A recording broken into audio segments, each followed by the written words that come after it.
Hello and welcome to another update video about Bitcoin. So not much has changed, but I wanted to use the video to react to a few comments. A few people seem to be a little bit confused generally about the market, and that is not surprising. I mean, you see here waves going up and down. What I just wanted to talk a little bit about the current situation that we are in, because a lot of people seem to be a little bit confused about where overall I see the prices heading of Bitcoin and the altcoins as well. Obviously this is a Bitcoin video, but I want to talk a little bit about the altcoins as well. Let's just, from a higher level point of view, for the last 6 months, probably the last 6 months, since November, December, we've been talking about this target area for Bitcoin and also about the similar target areas for the altcoins, and eventually they have been reached, after a long journey, a long adventure, after everybody's been telling me how crazy I am. And there were some brutal comments in there, and a lot of people have been banned because what I can't stand is disrespectful comments. I mean, there are always trolls and everything, and I just ban them. I'm happy to discuss things, and I'm happy if people are not agreeing and everything, but disrespectful comments, I don't need to take. However, what is very important to understand, we have now reached this target area, and that is the case for many altcoins as well. And pretty much we are there or thereabout, right? I mean, if you can use a method like the Elliott Waves, and you can forecast a certain price range in which the price is going to go into 6 months in advance, I think this shows that the method does work. However, it has its limits. It has its limits, and we have to be very honest about the limits of technical analysis as well. So we have now come into a space, and that is this, the situation for altcoins and Bitcoin as well, where, just to be very clear, where the low, and that is the case for, I would say, all altcoins as well, where the low could theoretically be in. All altcoins that I cover have reached my target areas. Yeah, Cosmos was one of the latest ones, Polkadot, Matic. I think, and again, all of these have reached my target areas in the end. Some target areas I had to move slightly because we had to go to the high level wave count where I wasn't even bearish enough. That's fine. And that is just how it is, because if one scenario, even if it was quite bearish, it was invalidated and we got to an even more bearish case, then I had to adjust, obviously, the target area to a new higher level wave count. That is just how it is. But for most, it was actually, the initially defined target areas did work out. But we are now in a scenario where the low could theoretically be in because of all of these target areas have been reached. And to be honest, most altcoins are doing a similar wave count like Bitcoin, where we have made a new all-time high here in March 21. We then came down in a corrective wave 2. This is still where we currently are in. In the case of Bitcoin, this was an wave A, an overshooting wave B, which looked very bullish, but in the end was just an overshooting corrective wave B. And we are now moving down in a wave C, which I don't think is finished yet. Just because I say the low could be in, it doesn't mean it has to be in. Yeah, for the last 6 months, I've been telling you the low isn't in yet. Now I tell you the low could be in. So, and this is the same situation for Bitcoin and all altcoins. I do expect across the board still one last dip, and I think I've been very clear about that throughout. When we had this recovery here, I told you that the low could be in at any point, but that I still expect another low because this move up has been so corrective. Yeah, so a lot of people seems to be confused because here, when it makes something like that, yeah, and that is just, maybe it's a limit of TA, I don't know, but it's just important to understand when we do something like this, we have a wave up, we have a wave down, we have a wave up. Here, we don't know if this is going to be a 3-wave move, which means you will enter another correction down, yeah, or another impulsive move down, and you will get something like this, or if we will have another high, another low, and it will get a 5-wave move, which would be bullish, yeah, because in a 5-wave move to the upside is bullish. A 3-wave move to the upside, which this in the end was, is bearish.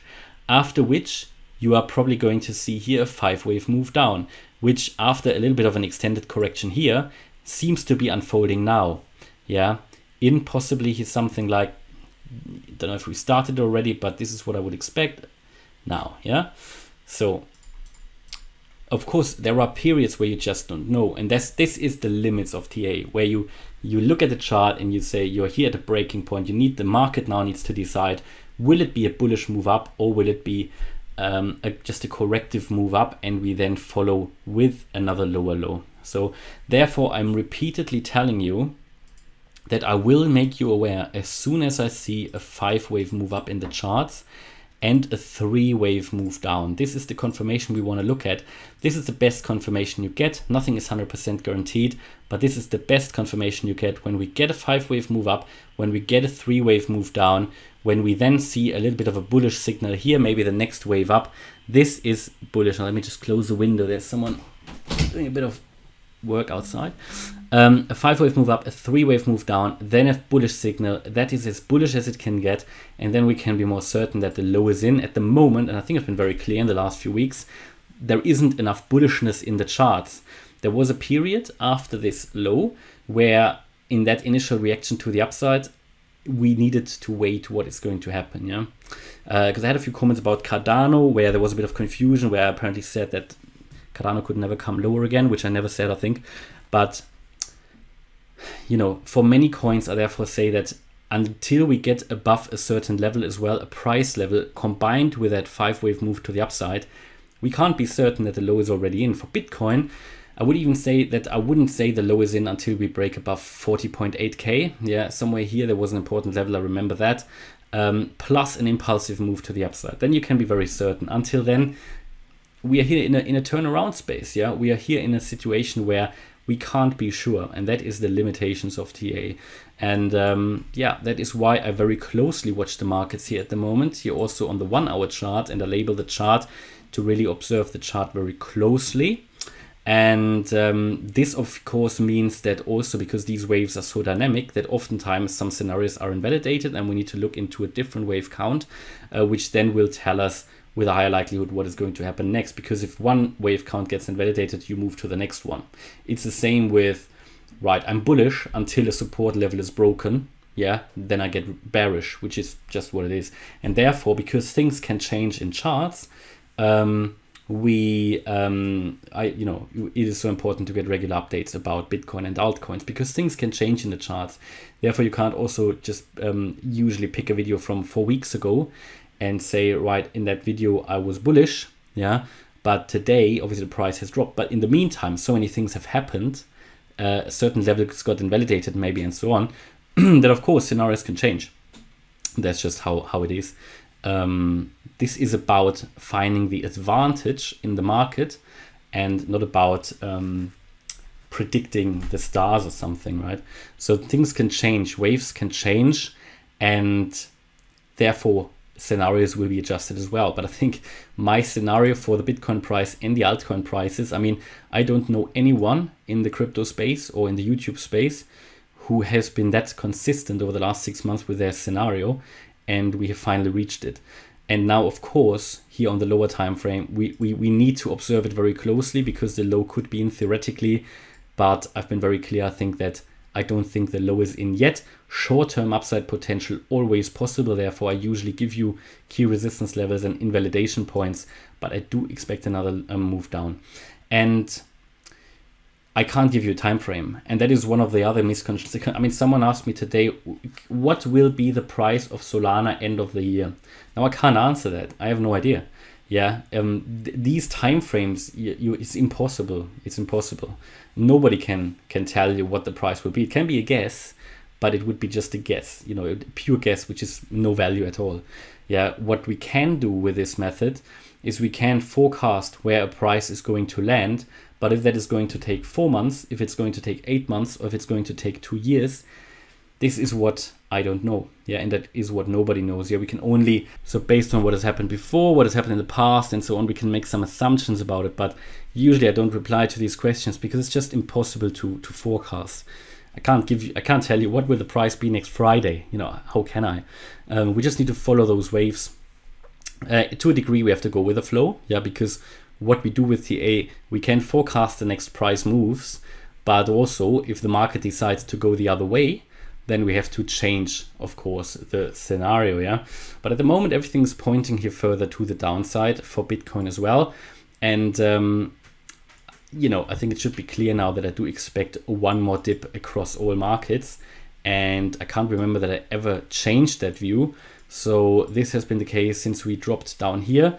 This is where I told you the low could theoretically be in, that we need to be a bit patient how the market now reacts. And now I think we see a structure here that tells us this is just corrective, and therefore we expect another move down. Okay.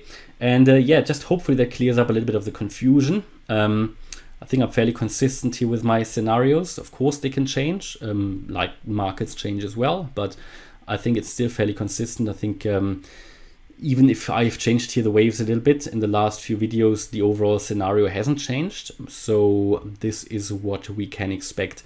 And if this is going to take 4 weeks or 6 weeks or 8 weeks, I think a lot of people look for certainty, but you don't have the certainty. And there is no method that can tell you if the correction will be over in 6 weeks, 4 weeks, 8 weeks, 10 weeks. Yeah, I've said now many times, I think it could be over in 4 to 6 weeks. Yeah, and if I say it could be over, it doesn't mean it will be over. It is only my assumption currently. It could become a 1-year bear market. Yeah, absolutely it could. But also prices or markets do recover not after a recession, not when you see it on the BBC or wherever that the recession is over. That is not when suddenly everybody's going to invest again. No, it happens before. It happens within a crisis. That is when then prices start to move up again. It happened within the COVID crisis that prices started to skyrocket. It happened within a war, even within the Second World War. We moved nearly to new all-time highs. Yeah, in the S&P 500, for example. So it happens in a crisis, yeah, in a crisis. Even I think after wars started historically, when significant world events happened and prices moved down, then usually after a period, I think it was a little bit more of a month in average, prices have usually come back to the price at the day before that event actually occurred. So the recovery is very quickly. And usually after that, prices go to new all-time highs again. Therefore, a crisis is always an opportunity as well. So yeah, I do expect another dip. Hopefully that's clear now for all altcoins, for Bitcoin. If things change in the market, I will make you aware. And one of these changes could be that we see a first impulsive wave up and then a first ABC down with a higher low. That's when I'll let you know. Thanks a lot for watching and see you in the next video. Bye-bye.